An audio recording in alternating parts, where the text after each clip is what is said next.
Hello? No one's here yet.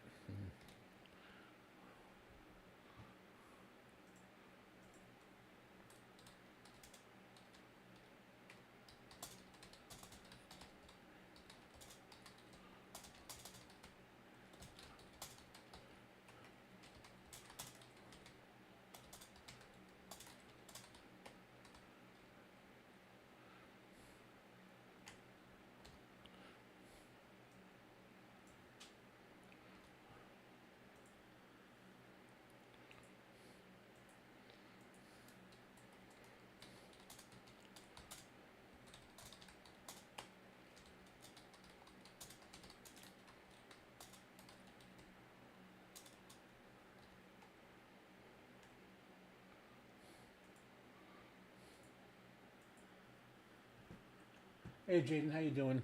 I'm just trying to. I'm sharing out the link right now to people to watch. Give me a second, bro.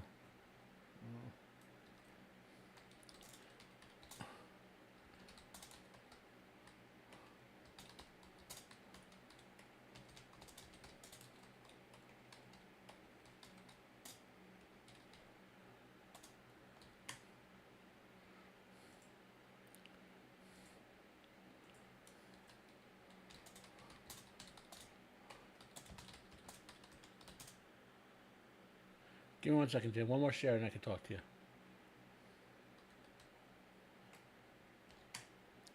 Uh, yeah, the Drizzt trilogy. Salvatore. I mean, I stopped reading Drizzt after about the first, I don't know, 15 books or so. Uh, there's a quadrilogy that's coming up, which to me is the best of all the books involving Drizzt. Uh, Particularly one I think it's called The Thousand Orcs, which is, if I remember the book correctly, that's my favorite Drizzt book. Can you hear me out there, Jaden? Just let me know. I'm doing mostly okay, you know, except for the nonsense with House of the Dragon. So, let me just know, assuming you could hear me correctly. Uh, so let me talk. Let me get talking about the Linux stuff, and so people, for anyone listening, I've switched to Linux maybe a month ago now, between 4 and 5 weeks ago, for my daily driver. Totally happy with it. I don't game much, so it's easier to deal with. So I'll give you an update on some things I found, some things I want, and some things I'm still working on. And the first thing about Discord, I have a feeling there's some obscure setting that I'm not doing. But let me share one of my desktops here. Add a window capture. Okay. Nope, that's not it. I'm going to capture my desktop. Screen capture. Okay. And I'll put OBS on the other screen once this is... okay, so I'm going to put OBS on the other screen so you guys don't go crazy. So, this is my main desktop, right? And I'll drag Discord over there for a second.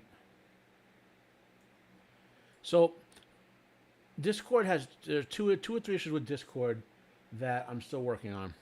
One, it doesn't start up correctly, even though you have the startup with Linux bit. It just doesn't do it correctly. There's probably some security setting, like it's not running as administrator or whatever, the Linux version. I'll dig into that one. That's less important to me because I can start it manually. The one that's really annoying is that apparently when you do a share, like let's say I go into I'll go into my Only Unbearable for a second. And let's say I go into like a video voice channel or whatever. If I want to share screen from here, I can share what you see, right? Hey, hello, Speckling Laptop. How you doing, buddy? Anyway, in Discord, I can share a window that you could see, but I can't share audio through it. So, for example, if I were doing a watch party, you could see what I'm seeing, but you couldn't hear it. Or if I were, wanted to play a custom video I did or something like that. That's a known issue with Discord and Linux. There are workarounds involving recompiling and adding in plugins and stuff like that, but I'm not quite there. So that's on the to-do list. I need to get that working because my current plan for live streaming, like right now, if I'm live streaming by myself, I'll just do like I'm doing now through OBS straightforward. I'd prefer not to have to pay for like Streamlabs or any of that stuff if you don't have to. So if I want to have guests on, I need to do it through like instead of having me in the camera, so to speak. You know, instead of having me in the camera, put me on top. Yeah, I'm not on top. Why aren't I on top? There you go. Instead of me in the camera there, I'd join a video chat conference chat in Discord, and then so let's say like Lotus Springs laptop, I'll come onto Linux. I'd then share the Discord output through the screen. Now, it could be that the audio from that. Yeah. Oh yeah. It could be that the audio from just doing the like sharing a video conferencing room would go through, whereas the screen share audio might not. I don't know, but I'm gonna have to get probably not tonight because I don't want to be here for more than half an hour. But maybe I'll do another vlog later this week with Living Linux and actually get someone to come on live and we can play with the settings and see if it works that way. You know. Yeah. I found low spec Linux laptop. I found 75% of the workarounds in Linux are convoluted and 25% are so ridiculously easy that if they just made them obvious, you would never complain about them. That's my experience. You know. Just as an example, the most tedious one in the world. All right. So I'm going to share something with Brave. Brave is, you can see on my desktop, I have Brave browser, right? You can see it when I'm sharing it on my desktop. I know you could see it because I could see it in the stream, right? So I'm going to go to someplace here. Art of Maps, which is a Lord of the Rings thing. Jaden, I'll link to this. It's a really cool resource for maps and Tolkien. And you can see it when I'm sharing my desktop, right? But if I decide to share that as a window, let me go into, right? Add a window capture. And that. And you can't see it now. Like the map, what you could see when I'm here, when I specifically share that Brave window, you cannot see, you can't see what's in it, and it should just be that web browser page. Now, it took me a while to figure out like what the hell is going on, right? Yeah. So I'll do a little as soon as I explain the Linux technical problem, Jaden. I'll actually show you Art of Maps. You know, as soon as so the technical workaround in Windows 7, if Windows 10, there's actually a checkbox in the thing. Let me call it back up over here. You may see a little mirroring here. So like if I go to Windows Capture, this is the one. This is the properties here. In Windows, there's a special Windows 10 capture mode which will account for that. Okay, there's a capture method option in here somewhere, right? Linux doesn't have that. Okay, and the reason for that special method is because of hardware acceleration. So after about a couple hours of research, I found out that if I disable the hardware acceleration in any of my web browsers, I can see it. So here's Firefox now I'm going to load. And we'll go to the same place in Firefox. All right. And I'm now going to share another window capture. There's not enough room in OBS. Why isn't there? So I'll change the window capture. I won't add another one. I'll just change the window capture, right? Okay. So I go here and I go from, I'm switching the window capture for Art of Maps from Brave browser and Art of Maps, which is Chrome and Chromium and all that, over to Firefox, right? And now, when I do this, all of a sudden you see it in Firefox. Because I went into Firefox and disabled hardware acceleration, which it's a pretty easy setting to disable. If you go to General, you scroll way down to, where is it? It's near the bottom. Performance. Normally it's like this. You see how it disappeared?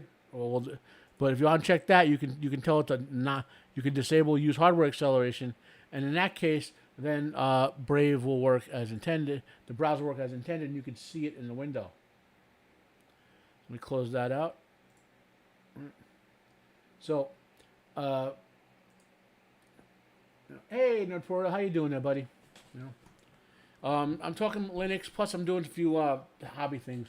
So I was just going over how to get screen sharing, window sharing in OBS working with web browsers that use hardware acceleration. Short on the Linux side, you have to turn off hardware acceleration in the browser. So my recommendation for people who is what you have to do is use some other. Like, in other words, I work in IT, so I have like between VMs and this, I have Brave, Chromium, Chrome. Probably wind up installing Opera here if it's on Linux. I have Firefox because in IT you have to have all that stuff going. Sometimes things render differently in different browsers. So what I'll do now is I'll just use Firefox with hardware acceleration disabled to share specific browser windows. Okay. Now going back to Tolkien because I want to show Jaden this. This is called artamaps.org, right? And I will put it in the chat, right? Yeah. Okay. It's a completed site in the sense that as far as I know, they haven't updated it since 2016, but it's pretty cool. For example, I can go into the first stage and let it load, and this is what the world looked like. Now, important to remember, these are a bit of compound maps, and I'll explain that what I mean. But this is in general what first stage Middle Earth look like, and it's a really cool resource. And you could scroll in, and if you eventually scroll in far enough, you'll see stuff start to appear in certain places. Like see how the Belagos is there, the city, and see how it disappears. It uses the Google Maps API, and in some areas they filled in quite a bit of information. In others, not so much, and that's why I really wish whoever was doing this would continue to do the work on it because it's a really cool project. And if you go if you go to the second age, and this is why say it's a compound map. Numenor, I'll scroll in a bit. Numenor and the kingdoms of Honor and Gondor did not exist at the same time. Okay, but to the point that he worked the map, he was putting everything on it to show you kind of where it was, roughly speaking. Although positioning on Numenor as a thing. But the gist of it is, this is a really cool resource. And here's some other cool stuff you can do. I can call up the timeline. And for instance, this is year 0 of the Second Age. Greyhaven created the Dane reached Numenor, year 32. I can scroll way up towards the Khazad-dûm. There's a very detailed timeline he has in here, and you can zoom in on it and so forth. Well, that's advanced. There's a way to zoom in on it too. Another thing you could do is you could go to, if I close the timeline, so you click on timeline to close it, I can go to Ancestry, right? If I go to the family tree and I search, let's say I want to find out Elrond's family tree, right? He shows up in the list. I click on him, and it will show me Elrond's family tree. Celebrian, Arwen, his wife Celebrian, daughter Arwen, then his 2 sons. Now, obviously, they haven't. They don't have his parents on there and so forth. But again, it's a complete site, and in fact, they're not adding more to it as far as I know. But it's incomplete. In fact, there's a tons more information. If I get ever free time, I'd want to contact this guy and see if other people keep adding to it or whatever. But anyway, Jaden, that's a cool resource. So, but to go back to the Linux stuff, because that's what I'm talking about here for the most part. Okay, so another issue with Linux that I'm still working on is, and by the way, Windows users, this is coming for you guys. They're gonna in Windows File Explorer. Let me call up a VM. So this is Windows File Explorer. This is a VM with my servers on actually. Like you see, there's no tabs, and you see. But however, if you go to like a web browser, let it load. You have tabs up here, right? You guys know what that means. They're going to add tabs in Windows to File Explorer. So instead of having to have multiple windows open, you could have one with a couple of tabs. Now Linux already kind of has that. Like these are tabs up here, but it's not really comfortable the way they do it. I found another file manager in Linux called Crusader, which kind of works like I want, but it's a little clunky. But it's a full featured file manager. I might want to switching back to it if I can find a better tab management system. I'm using the default file manager in Linux Mint, which is basically called Files now. I think I don't know, Linux laptop. You still out there? Is it a fork of Dolphin or something like that? I don't remember offhand. Um, and there's still some clunky stuff like mapping drives and things like that. I know there's a way to stop this because I did this years ago. But you see, in the corner here, right? If I go, let's say I want to go to another drive. If I go to network, okay, hang band. These are all drives that exist on my server. So let's say I want to go into there. It immediately appears on my desktop, and I don't want that. Now, I've mapped I've done one particular map here to this is a shared drive from a Windows server VM that I have, and eventually I have to figure out how to map the Synology drive to a specific place, and that pop-up stuff will stop. Okay, so that's something I got to work on. But I kind of remember how to do it, but it's not a high priority. My goal has been getting functional for work, and then which I did, and then getting functional. Which, by the way, if you work a lot of times, if you work from home, you're using your own computer to do stuff. They require you have an antivirus. So it's a big debate on the Linux side. Do you really need an antivirus or not? Technically, no, unless you're a moron. But on the other hand, if you work with a boss, if you work from home and your boss requires you to have an antivirus, there's the generic one like Clam AV that everyone don't use that. That will not satisfy the professional requirements. Okay. You need to look up antiviral programs that are used by professional companies, and the one I wound up choosing is called ESET. It's an annual subscription model. I think it's the first month for free. You could try it. It's very low impact so far. Even when I run a scan, it's very low impact on all my drives. But if you have to, since you have to have it, it works with Linux 64 a bit. It's not. It's so you. In any case, this is one I could recommend based on usage. It doesn't bog your system down. And I have to make a decision on October 9th, either uninstall it or pay the annual fee. I'm going to pay the annual fee because I have to have it. Yeah, Linux laptop. What I want the ability to do, I like the Crusader split pane. But what I really want is something like, in other words, I want kind of how your web browser works with your file manager. Hey, Zach, how you doing, buddy? Years ago on OS2, you actually had a file manager that kind of worked like that. I don't know what it was called, but and there used to be DOS file managers that worked like that, which I loved, and but now on the Linux side, like again, I've just got there's so many forks of these programs out there. I just want one that gives me across the top tabs, and like for example, if I go back home, they remain, right? I want to keep these open, but I don't want them to be bound. I don't know, will this work? Open a new tab. Okay, so here's okay, wait a minute. See, you guys just helped me discover something. Here's the tabs I've been looking for. Yep. Look at that. If I just hit open a new tab, I get them on the tab bar here. That's what I've been looking for. So that is something I'm going to play with it more, but that will let me, and I have to have two open. Well, I'll always keep two open, but like for drag and drop. But when I'm switching between 6 or 7 drives, which I do when I do work and private stuff, I want that. Okay, so now we have. You guys have just helped me figure something out. I'm happy about that.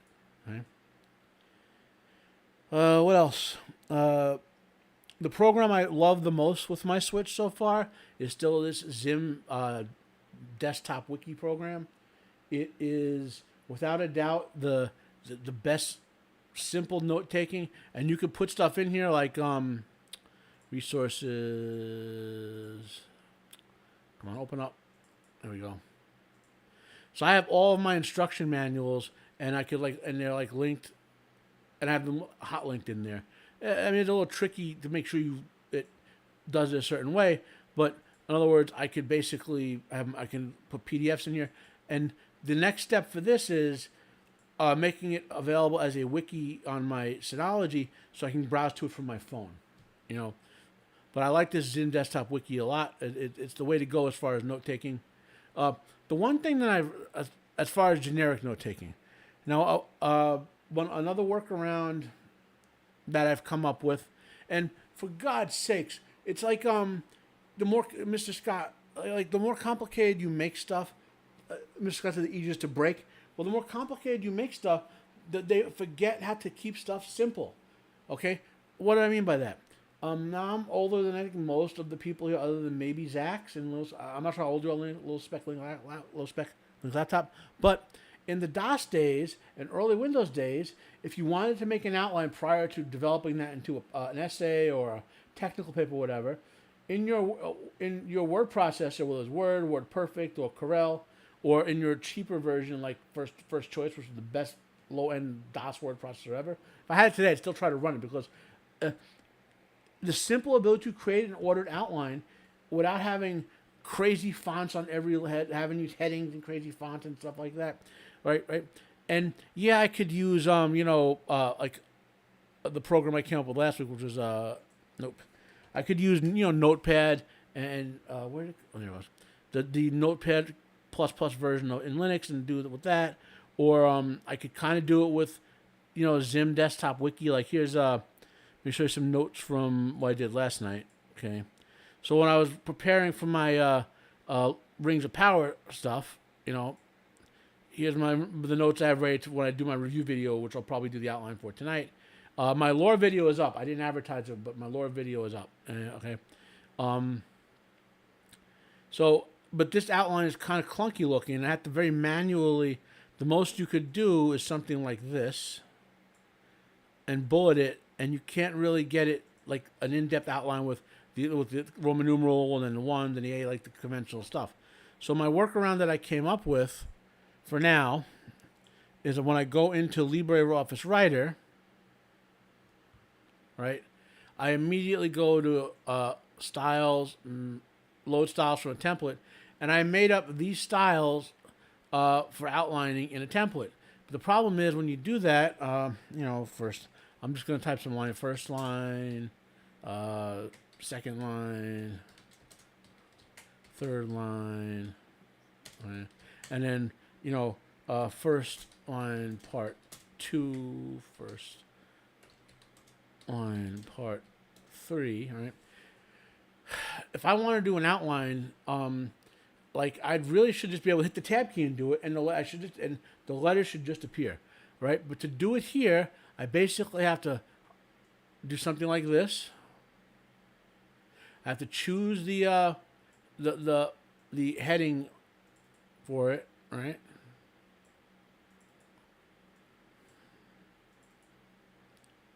And it's still not outlined yet. Then I have to do this.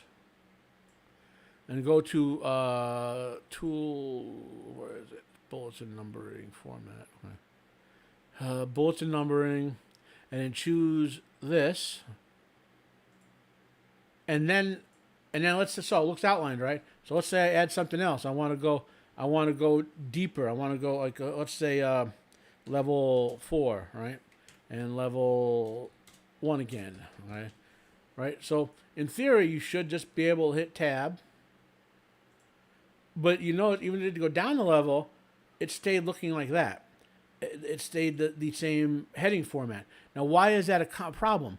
Because those style headers have built-in formatting that behind the scenes control your lists. So if you don't immediately do this to this one, right, and you make it a heading 1, and then go here and make this a heading 3, it won't remember that it's where it's supposed to be. Okay, it's hard to explain it to get used to it. Okay, so this is kind of the workaround for doing outlines now, and it's what it is. On the other hand, I like Linux's approach to custom dictionaries in Writer way more than let me spell something wrong on purpose.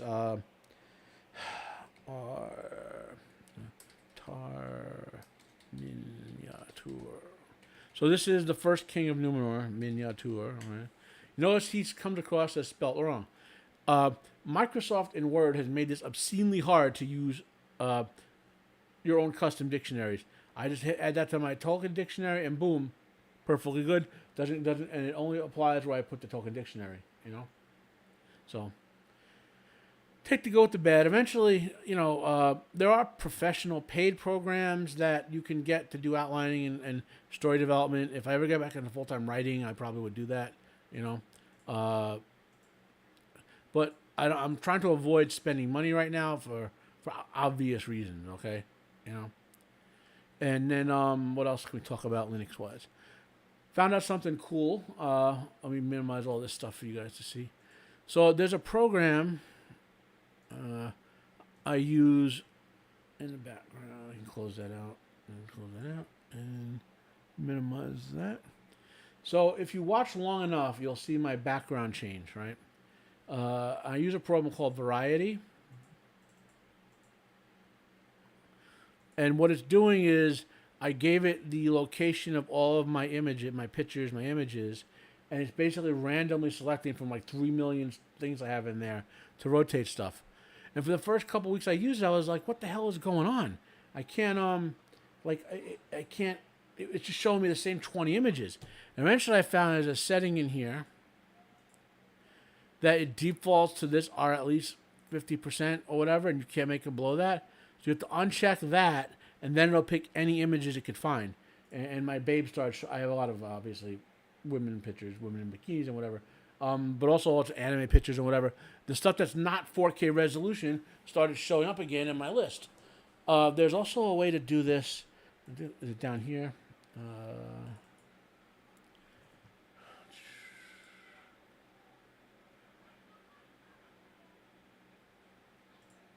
Okay, this is the image history of everything that's been floating through. If I wanted to load something specific, I could basically pop something up, like the fighter jets, you know. And this image wouldn't have aired before because I had that 50% thing going on, you know. So, and then to, close. So that's kind of going good. What else could? Other than that, my Linux experience has been solid so far.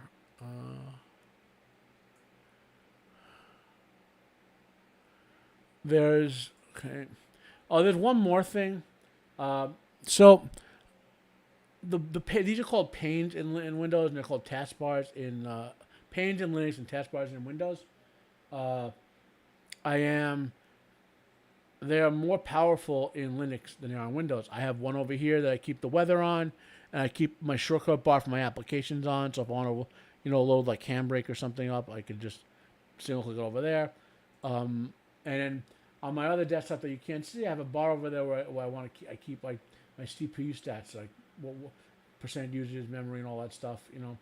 But what I can't do is if I have a program open on the other monitor, I want the shortcut up here to be on the other bar. I haven't been able to figure out how to do that yet, so that's something I got to work on.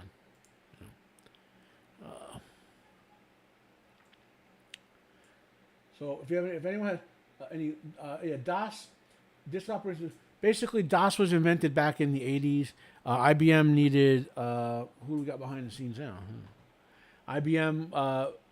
Hey, this is Eva Longoria for your viewing pleasure. DOS was invented. IBM made the PC. They contracted with Microsoft to make DOS, and the biggest mind fart in history when Bill Gates and the other guy Paul said to IBM, "Hey, can we keep ownership of this DOS product? We think we can, license it to other people." And I'd be like, "Yeah, whatever." And that became the Microsoft empire because the PC, other people making stuff PC compatible, DOS ran on it, then Windows ran on it, and so forth. Yeah, I know. I'm eventually a low spec Linux laptop. I'll experiment with other desktops. I wanted to. Remember, I got to be productive for work and productive for personal. And right now, I'm using the default Linux Mint, which is I believe it's a Genome 2 variant. Ubuntu did some Genome 3 horror show that looks even worse than Windows Vista did. So I won't touch Ubuntu, that interface with 10-foot scroll, 10-foot pole. Eventually, once I am confident in my ability to recover, I will probably install some other desktops because I know you can switch between them on boot, basically. You know. This is one of my all-time favorite memes in the background here.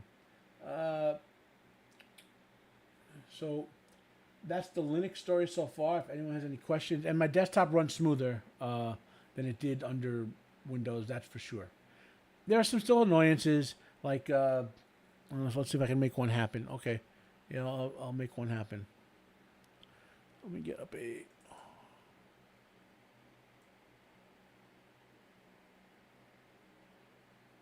So I'm gonna make a one. So I go Synology Drive. I go to social media, tools. So I use the GIMP to make my title cards, those purple things you see at the bottom of my OBS screen, right? And I'll usually just make a text box and type in title card, whatever, right? And then I'll export it to like a JPEG file, all right? So if this pops up and this is fine. This works as intended, right? Okay.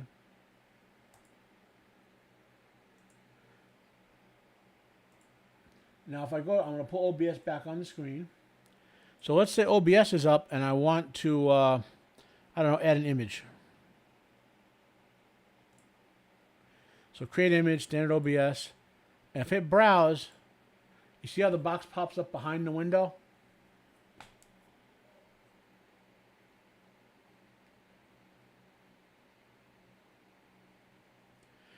That is an annoying behavior. That browse, when I hit browse and the pop up, that should foreground immediately. That should be my foreground task. It should, and for some reason in Linux it doesn't do that. Okay, and it's not that difficult to click on it and whatever. But sometimes if you misclick, it could disappear behind everything, and you have to minimize stuff to get to it. So that's an annoying behavior of Linux that I got to deal with. I'll find a workaround for that eventually. And that's the Linux story. As far as other stuff going on, my Rings of Prime versus the versus Tokens Legendarium video for episode 5 is up. It's been up since this afternoon sometime. So, and it's this episode was the most offensive one to begin with. Like in ways I can't. I thought the fourth one with that scene with the Palantir was the most offensive, but this was beyond the pale. Okay, so I have that video up for those who want to see it. What else?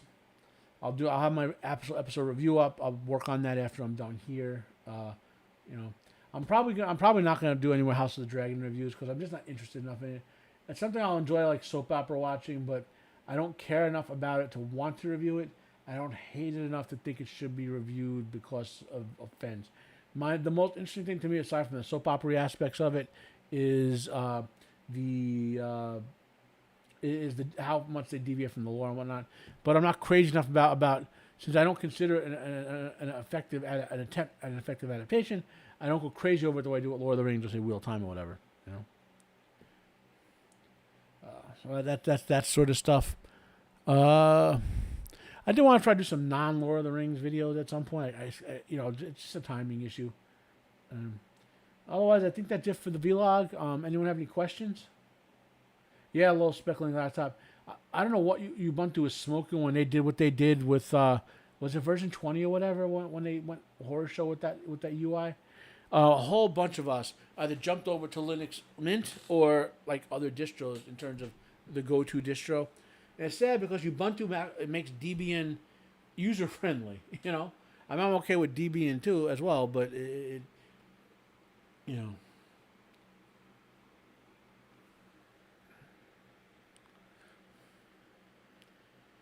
I'm just waiting to see if anyone has any questions. Otherwise, I'm gonna. Oh, okay. I guess I can say on the video editing. One more thing. The program I'm kind of learning how to use is called Shotcut. I'm still experimenting with it to, I mean, I know I know how to paste videos together with it now. That's done, right? But, I don't know, but beyond that, I'm just, like I said, but it's supposed to be fully featured. So that's the video editing software I'm trying to learn how to use. Uh, no problem there, Zach. Thanks for joining. Yeah. I don't know why. I don't know why they did that little set Linux class. It drove me crazy. Like I would have switched back to Linux a few years ago, but I was only really comfortable with Ubuntu, and then I saw that stupid interface. I said, screw that. Went to Linux Mint for a while, but then thanks to the fact that I had an AMD video card, and back then AMD's drivers were horrible. Uh, I couldn't deal with it. So I eventually went to after that. I did go back to a NVIDIA video card, but you know. So I am gonna end the stream here, and I will see y'all tomorrow or later today or whatever. Have a good day. Yeah, I got Discord. I got my own Discord there, Zach. Matter of fact, I'll send you a link to our channel there. Uh, I don't do much in my Discord right now. It's designed for me to be able to do what do you call it, like screen sharing, whatever, more than anything. Right, people.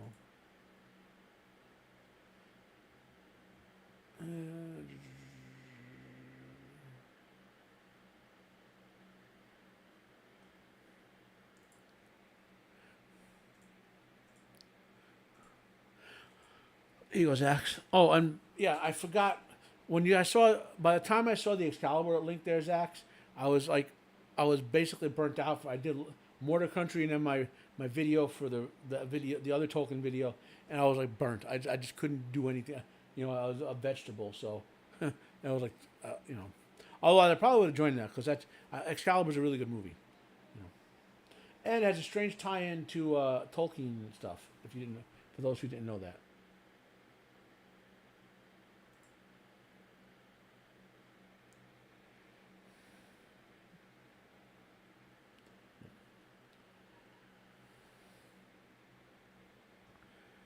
Um, I'm hoping that the link I sent you, Zach, is the link to my Discord, which, again, you know, the primary purpose of my Discord is to see if people can come online with me, so to speak.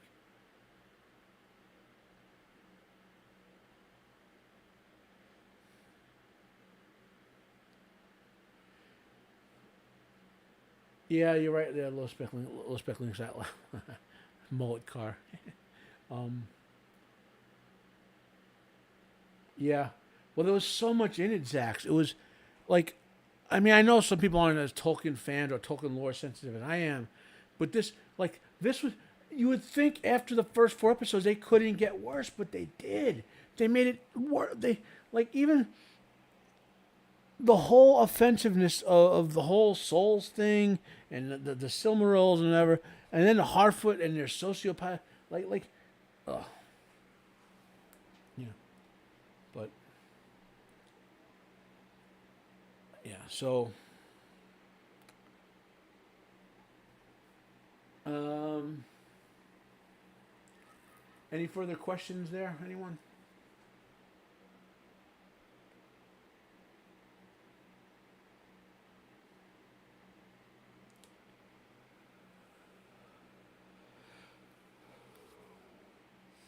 Oh, Zach's actually maybe next week sometime. So I do have to tell you. You missed the early part of the show where I was talking about how to my what problems with Discord and live streaming. Because I was going to use Discord as the when I had people on my stream instead of the camera and me. Yeah, pretty much. They should just call it something else. You know, instead of like right now the camera is being captured directly with OBS. I would turn it off, put it in Discord, and let whoever's going to be on the show with me be in Discord. And that worked under Windows to share that. But maybe on 4 or 5 days when I have more time, maybe come on for 5 minutes so I could just test that you can, even if you can't share Windows like web browsers or whatever with sound, that the actual putting people in video conferencing in Discord could be shared. You know.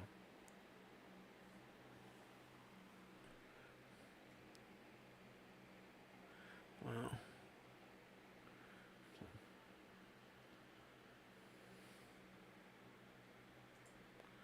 Oh, this is from my old World of Warcraft days. like from the beginning.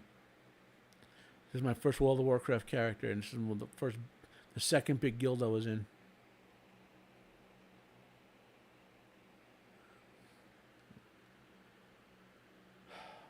Well, anyway, I am going to call it here. I don't have any intros or outros yet. I will eventually come up with them once I learn the shotcut thing.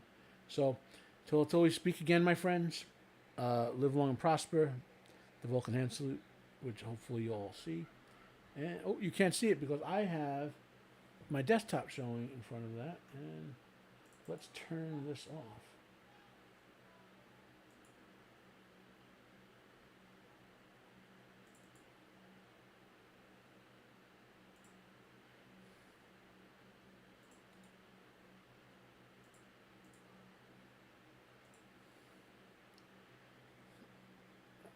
So I turned my desktop capture off so I could do a proper. Now I can do live long and prosper and say goodbye to everyone. So later, everyone.